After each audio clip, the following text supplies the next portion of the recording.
All right, so hi Danielle, how are Hi, you doing? I'm doing great. Yeah, good. Having fun.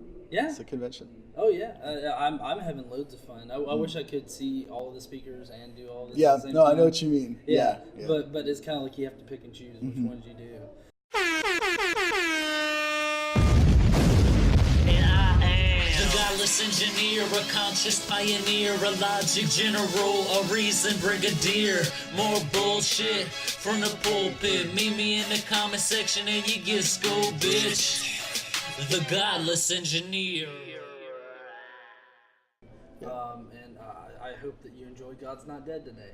I hope so too. I think this is going to be a lot of fun. I'm really excited to have Chase and Frank here. I tried to watch God's Not Dead on Netflix when it was recently put on there, and I did not get very far into it. I watched part of it, but I it's so bad. It's such a bad Well, movie. I, Yeah. I found myself like right after the first like poorly formed argument that he gave towards Kevin Sorbo, and then Kevin Sorbo responds with an equally poor argument. Mhm. You know, it's just like after that, I was just like, I've got some other things. It's just I'll listen to it in the background. it's so clear no one involved with making that movie, or at least nobody who had any influence on the screenwriters, had ever been to college or ever been to a philosophy class. It's very clear that Kevin Sorbo did zero research into what a real philosophy professor's job is, or what classroom activities look like. Um, I mean, I cannot imagine that he actually doesn't know any atheists, given he works in Hollywood. And I mean, come on. Uh, but that character is such a mischaracterization of a university professor who is an atheist, which is, university professor philosophers are almost completely atheist. It's rare to find one who isn't. And the fact that he agreed to play a character who is so different from reality, and instead of presenting this as fiction, but presenting this as in a way to expose what's going on in universities, and you can tell this is what their intention is. The filmmakers at the end, when they list all of these court cases, I haven't seen it, but I've read about this, that I guess at the end they have, like, in the credits, they list a bunch of court cases where that Christians have tried to defend Christian ideas of evolution or whatever, and been sued for it.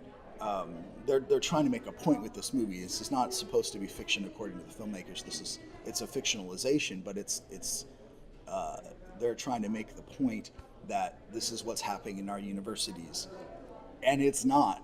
And any responsible actor who is doing research on a character should know that, and any responsible screenwriter who is doing research on a script should know that. And at the beginning of the movie, they had listed a consultant in the credits, for the apologetics, and I thought, oh well, I mean, at least they tried to have somebody. It was Doctor Somebody. I was like, okay, I'll give him credit for at least having somebody on their team who knows these arguments. And like you were saying, like, as soon as you get to the argument, you're like, did this person get their doctorate from, like, their next door neighbor? Like, what is this? Well, Yeah. yeah. Well, I mean, I know I've seen a few of Steve Shives' readings of the actual book that the movie's based on. Which the book is, as far as I can tell, is just like pretty much a manual to basic apologetic arguments that have been refuted time and time again. There's no such thing as an apologetic argument that hasn't been refuted time and time again.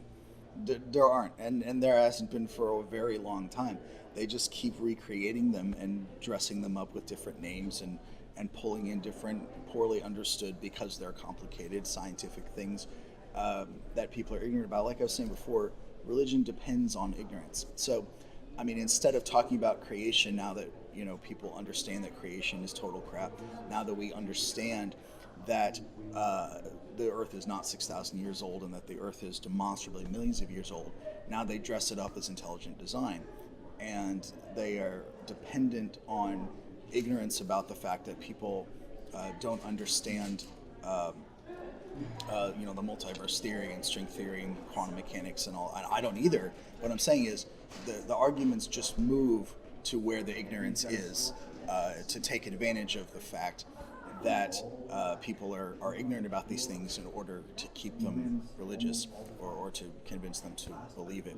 It has nothing to do with the fact of this stuff. So. Yeah.